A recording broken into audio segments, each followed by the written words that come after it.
And we're back looking at the sun, 304 angstroms.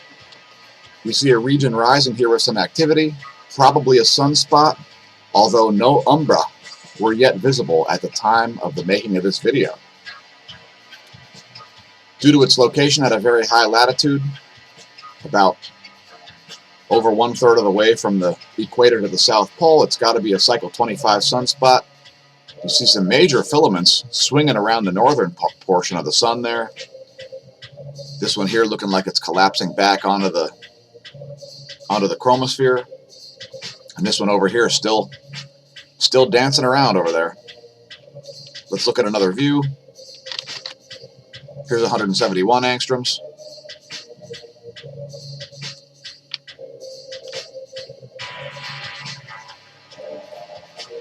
Probably going to be our next sunspot, although that's not a forecast, just the way it looks, it's pretty active. So we did see a small uptick in the X-ray flux, but nothing to write home about. This small little tick coming in around noon UT yesterday, as that active region started to peek out over the horizon there. And here you see an X-ray. You see there is a brightness to that region there. Again, probably going to be a sunspot. We haven't looked at the polarity yet, so stay tuned till the end. We'll look at the polarity at the end.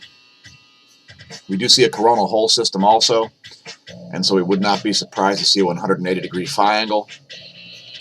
Just saw a recent shift in the BTBZ right as we did show prep here. Solar wind density, 3.37 protons per cubic centimeter. Solar wind speed, 348 kilometers per second. And there's the data from ACE looking similarly. Magnetosphere is looking just steady. And we do see some significant anomalies in the ionosphere. We'll get to it in a minute. First, we'll let this play through.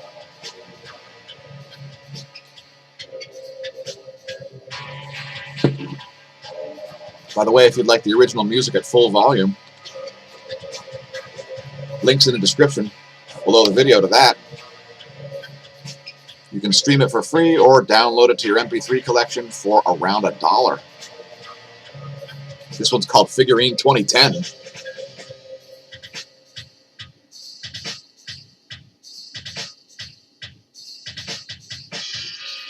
We see some pretty odd magnetic pulses here on the delta B. Some coming out of Hawaii. And coupled with ionospheric anomalies, it's pretty weird, folks. We're going to get to the ionosphere in a minute. First, let's talk about the 10.7 centimeter radio flux, which is back down to 70. Now, we've drawn in this orange line to show you what a solar minimum radio flux looks like. And we're just kind of right on the line now, just barely coming off a solar minimum. Welcome to cycle 25, and indeed, welcome to the Neo-Renaissance, as astrophysics and cosmology are getting rewritten on the daily. We'll get to it toward the end of the video. GOES magnetometer is going to continue to see sawtooth patterns in it, and I'm expecting us to be in the North Pole associated portion of the current sheet at any moment. In fact, we could already be there. Let's look at the data, which incidentally is way too old. Let's load the newest here. All right, there's the latest data. This 1 hour and 32 minutes old. That's a little bit more our speed on this channel. And looking at the magnetic environment of the heliosphere, let's bring it to the last frame here. I would anticipate this this green charged portion associated with the North Pole to arrive a little earlier than you may expect due to that active region in the south. It's going to be pulling the B field down that direction, and it'll probably give the North Pole a chance to charge the current sheet in our direction.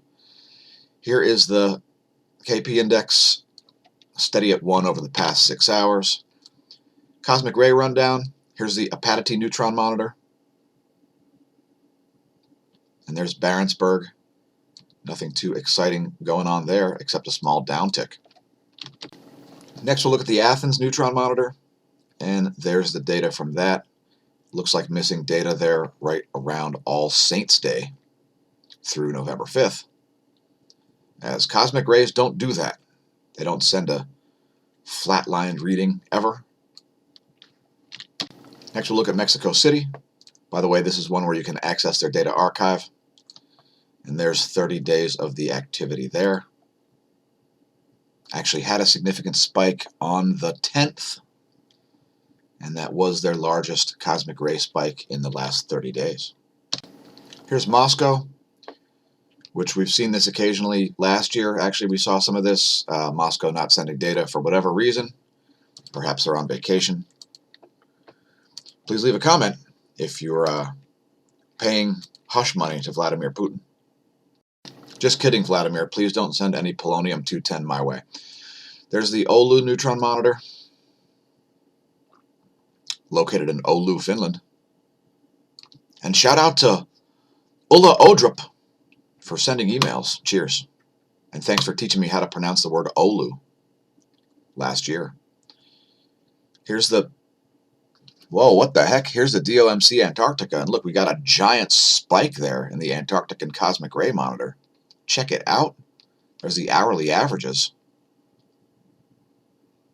And here's DOMB Antarctica. Also showing a pretty big spike there.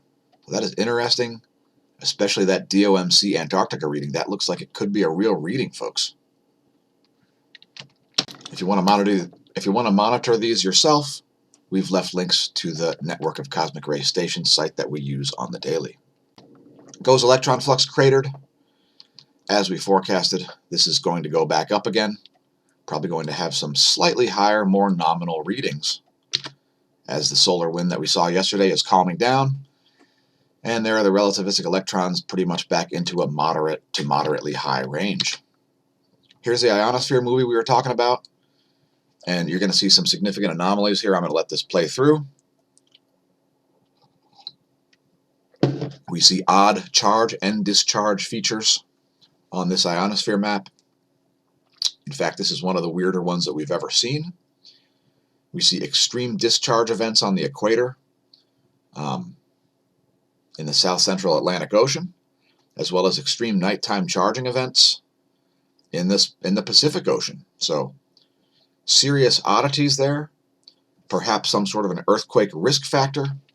Don't quote me on it. I'm not the leading expert in seismology. Let's just bring up the latest image now that we've showed you the data. Let it play through fully one more time here. Anomalous ionosphere, folks. Pardon the lateness for the video today. Sometimes we sleep in.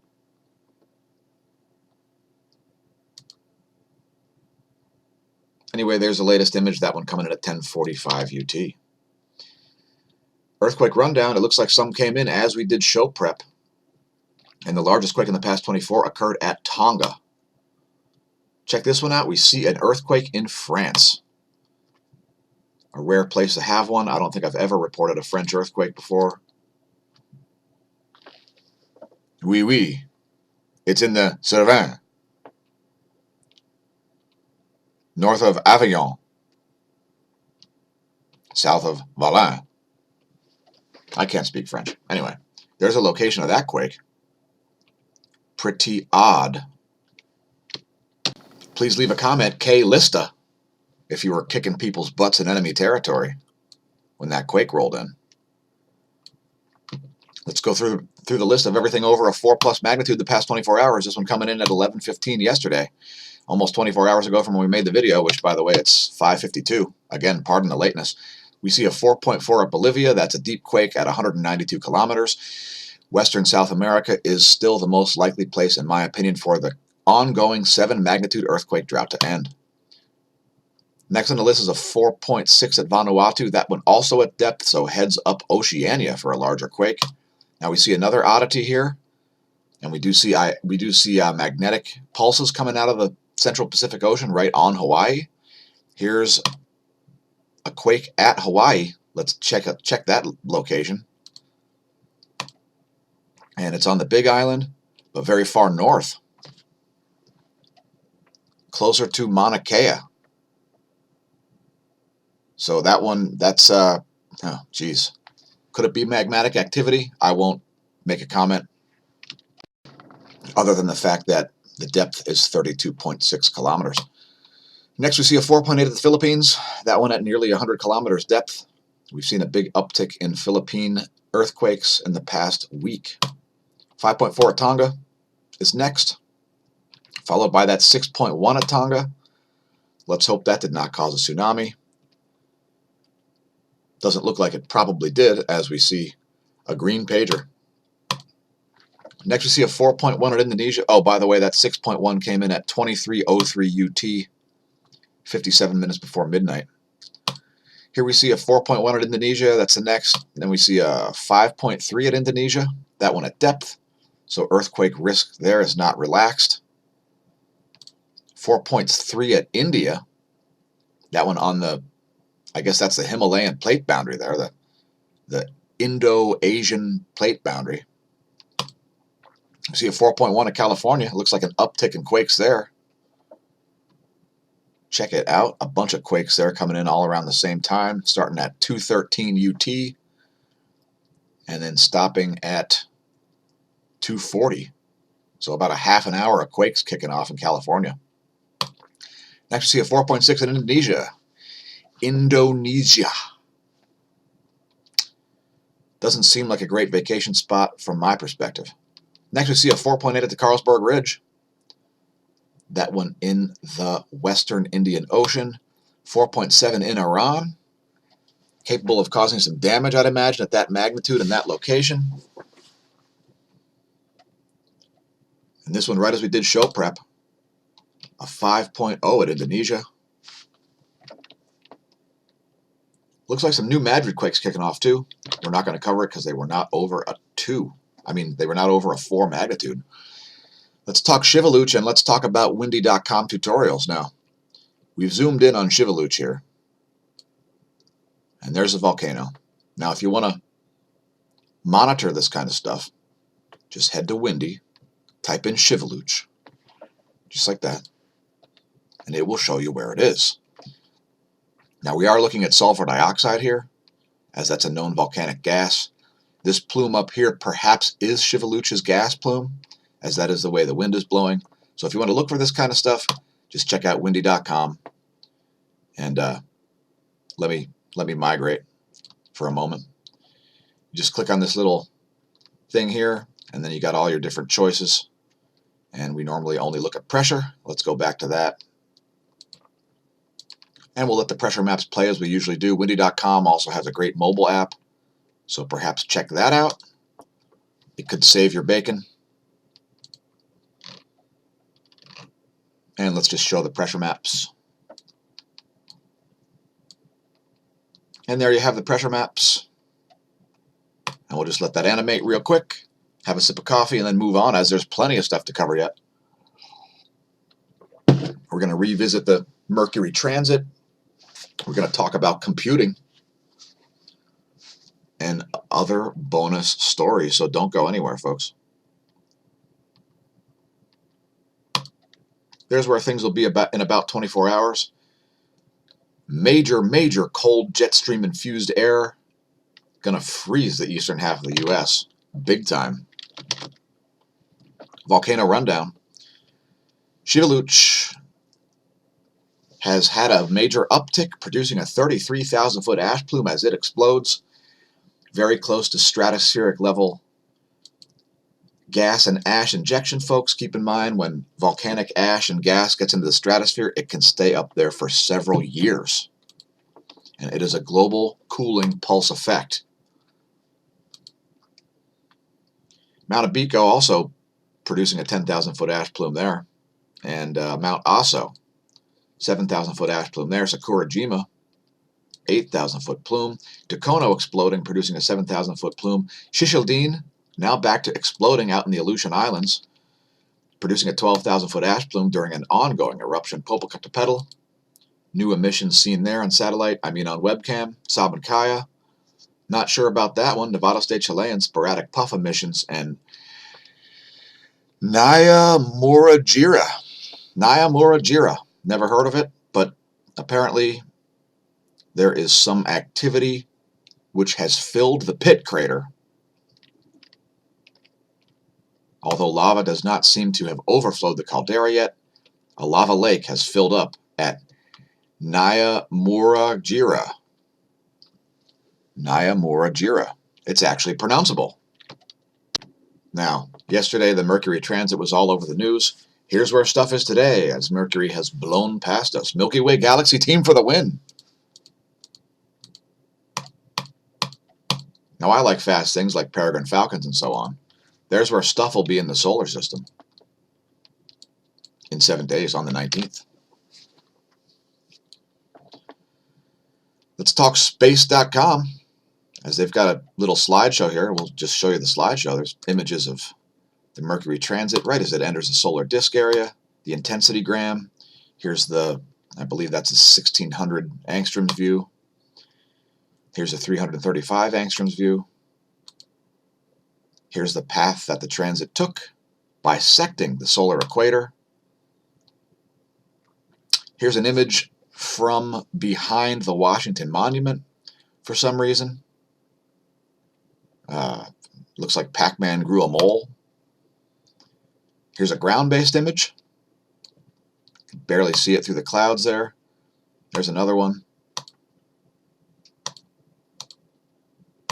We did make a video about it yesterday if you haven't checked that out. By the way, the reason a transit doesn't happen every time is because of differences in orbital planes. So here's a good diagram of it here. All the planets, while they orbit basically on the ecliptic plane, there are small variations in their orbits. And when Mercury passes in between the Earth and the Sun, if those planes are crossing at that moment, you see a transit happen. Otherwise, you don't. The next one not going to happen until 2032. And a Venus transit's not going to happen until, I believe, 2117. And as promised, if you watched our video yesterday, you would have seen this stuff. Let's just play you a teaser and encourage our viewers to check out some of our older videos. Now, we do daily space weather. One of the ways you can use this channel is to view news stories toward the end of the video, as we typically only cover real-time stuff at the beginning, and toward the end we cover stuff that is covered. Anyway, we did a whole bunch of views. Here's the 171 angstroms view. We slowed it down, we zoomed in, etc. We'll be looking to see if we see any. So check that out. Links to that video in the description also. I better pause that, or it's going to run. All right. And let's talk about where stuff is above my head. I'm always interested in that, which is why I've created a star chart for myself at in-the-sky.org. Don't worry, folks, we're not on the payroll. But I do need to hit refresh because we're looking at yesterday's scenario. Here's today's scenario. It's already starting to get light out. Again, pardon the lateness, folks.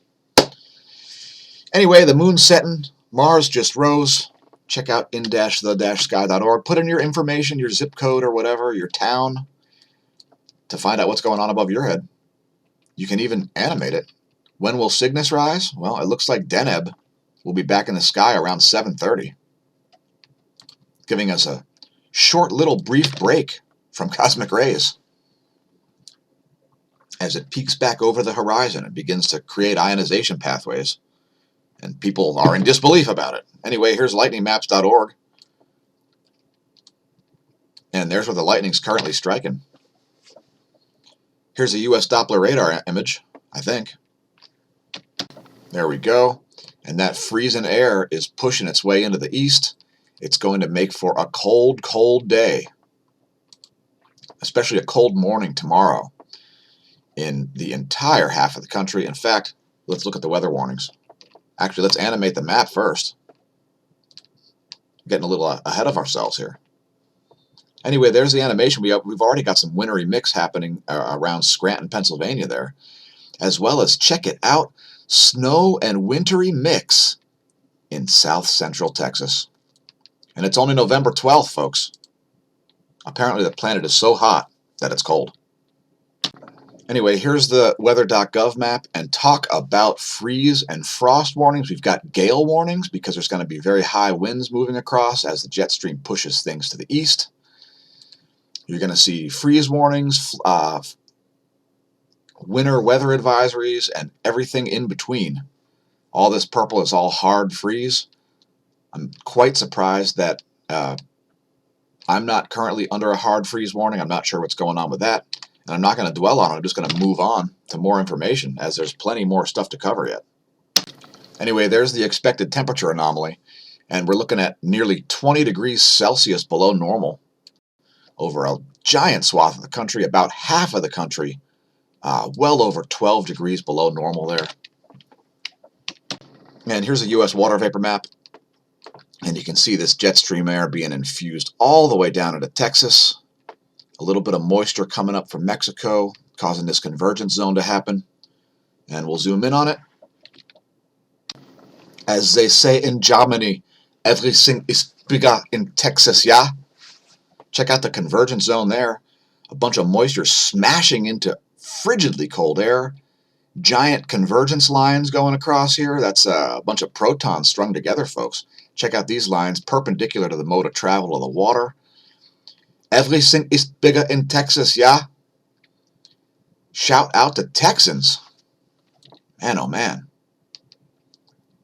Please leave a comment if it's so hot in Texas that it's now cold and snowing. Here's a little more spaced out view for our spaced out viewers. And you can see that frigid Canadian air being pushed nearly due south in a giant, very wide portion of the jet stream. We also see a doubled up jet stream over the South Atlantic. Let's look at the eastern jets before we move on to even more stuff, as we ain't done yet. Looks like it's going to be a freezing day in places like China and eastern Russia also, as they're getting a similar jet stream induced infusion of cold air. Let's look at it from the North Pole view. And you see a whole bunch of convective forces still kicking up and around there. You got a lot of Arctic air being pressed down into the non-Arctic regions. Do you enjoy the content on YouTube? Please press like and subscribe if you do. Please share with your friends, share with the social media, share with your local physics nerd or astronomy club.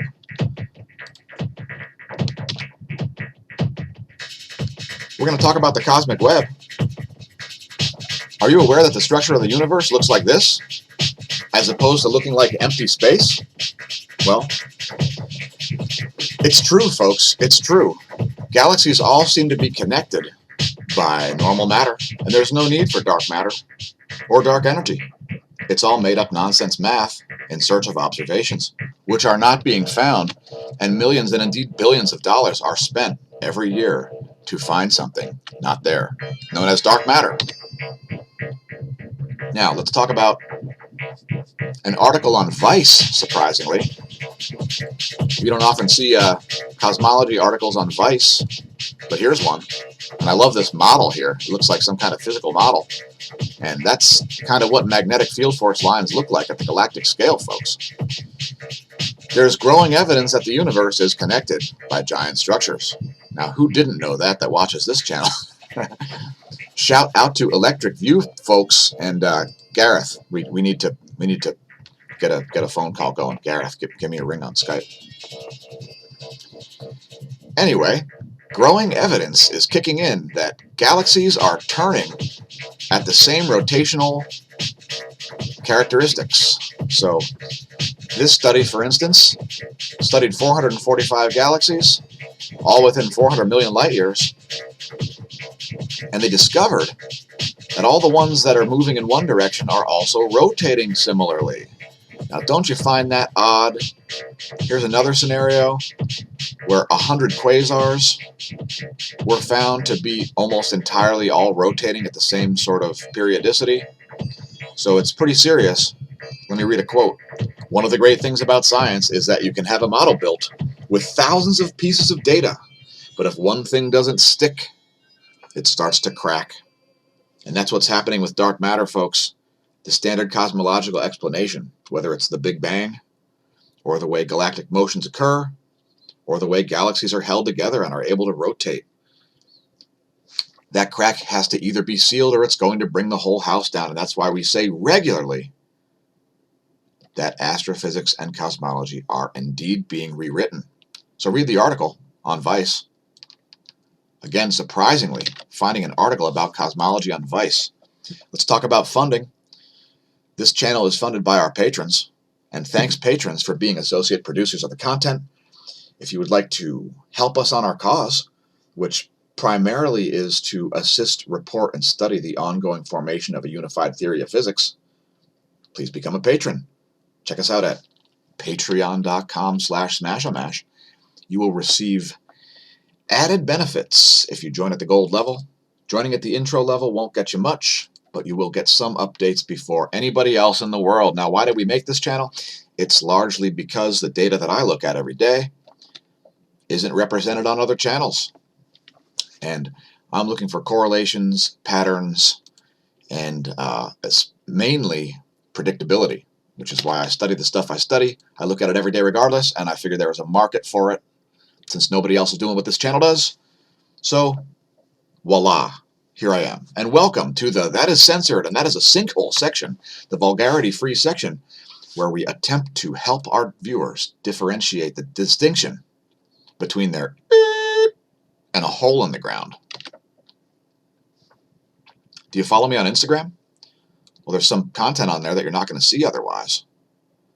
So we got to keep a little bit of exclusive content on every platform, folks, maybe except for Twitter. Although we are on Twitter too. We are also on BitChute if you ever see problems with our videos when they're late, such as this one today. Maybe you'll see it on BitChute first, as we regularly run into problems, glitches, bugs, errors, shadow bans, etc. on any sort of a Google or Facebook related property, as we are not particularly liked by the powers that be. People like Eric Schmidt and Sergey What's-His-Face and Susan Wojcicki and of course Mark, Mark Zuckerberg. They're not fans of the channel, we don't think, as we're a little bit critical of their business practice of misleading their shareholders. Yes, it's illegal to do so anyway. We won't get into it. We're also on Minds, the alternative social media that won't censor or shadow ban you. So check us out there, minds.com/smAsho. Of course, we've got the Mercury transit video from yesterday. We are also on Gab. We're going to start using that this winter as an alternative to Twitter. So if you are on Twitter, we don't tweet, but you can share our content there if you like. And thanks, Smash Team. Don't forget to stay tuned for a couple of bonus features. Now, first we're going to talk about computing and a laughable gaming platform. Now, Google has revealed Stadia launch of 12 games. It's cloud gaming, folks. Here are the games you could play. And you can totally do this if you just want to pay Google $10 per month. Now, being one of our patrons is actually 1 cent per month cheaper than this nonsense. And by the way, you don't have to pay monthly fees to game online. So don't let companies like Microsoft, Sony, Google, World of Warcraft make you pay a monthly fee, because that's a bunch of nonsense. We've got ideas of games to play. Look at that controller, how imaginative. Please leave a comment if there's no way in the hell you would install any sort of Google anything or pay Google 1 cent for any reason, as they just try to shake down channels like ours. Let's talk about some real computing. Would you like an alternative to Apple and Windows and Android? Well, check out Ubuntu.com. Resurrect your old PC. All you got to do, head to Ubuntu.com, free downloads, download the desktop, set yourself up a boot disk, take an old PC out of the closet, and be amazed at how backwardsly compatible this Linux software is. All those old PCs, those millions of old PCs across the country, folks, those PCs all probably work. Microsoft has planned obsolescence built into their software, basically. And every company that makes software, websites, etc., they all design this stuff to be as massive as possible, and that's why they go obsolete. If you run a program like Linux, again, the free download, make yourself a boot disk. If you run a program like that, you can make your old computers into purpose-built machines that are still useful for stuff. You could use the oldest ones, you could still use it as a word processor. You could perhaps set it up to connect to the internet despite being so old because of, Ubuntu. The cool thing about Ubuntu also is that when you make a boot disk, you can actually run the entire OS from a boot disk. You don't even have to install it if you're not sure if you'll like it or not. Let's go on to more bonuses as the video's getting long, but we're still talking about stuff. Now, we talked about amino acids yesterday, and we talked about how amino acids could be used to treat certain ailments that we won't say aloud and get our channel deleted. But we've left links to this article. As amino acids are super important, they are the building blocks of the proteins in your body, and about 20 of them are essential amino acids, meaning you can't make them inside your body. You have to get them through dietary sources. So we've got a second one here, and this one is about controlled amino acid therapy and certain types of ailments. So we've linked to this one also. Not going to really go in depth into this, except for the fact that amino acids are super important in nutrition and indeed in anti-nutrition. So pumping up certain aminos and reducing the consumption of other aminos can have major, major health effects, and we encourage our folks to know about it. The only amino I take regularly is L-lysine, as being a pro cyclist exposes us to massive levels of bodily depletion. The cold doesn't make you sick, folks, but having a depleted system, having all the energy pushed out of your body, causes your immune system to retract. And stay tuned for 2 more bonus features, as we're still not done. And not to leave you hanging, we decided to bring up the colorized magnetogram here. And you can see that active region rising there. This is not going to tell you whether or not it's a sunspot, but what we currently see does not look like a sunspot. Anyway, there you can see it by my pointer there, just rising up over the solar limb. Here's a 94 angstroms view. This one takes a few more frames. Let me just move that down a little bit so you can see the time date stamps. There you have it, folks. Thanks for tuning in. We are out. Got to get this video encoded and uploaded. Thanks for tuning into the premiere, everybody who did. Please subscribe, folks. We're at 1,400. I guess 1,500 subscribers will actually be considered a milestone on this channel. Thanks especially patrons, and look for probably another video coming out today. So remember to stare at the sun. And when you do so, don't drink it. If you drink, don't drive. Really, don't drive. It's uncalled for. And since it'll never be now again, welcome to the neo-renaissance. May that solar wind be at your back, and that atherosclerosis absent from your veins.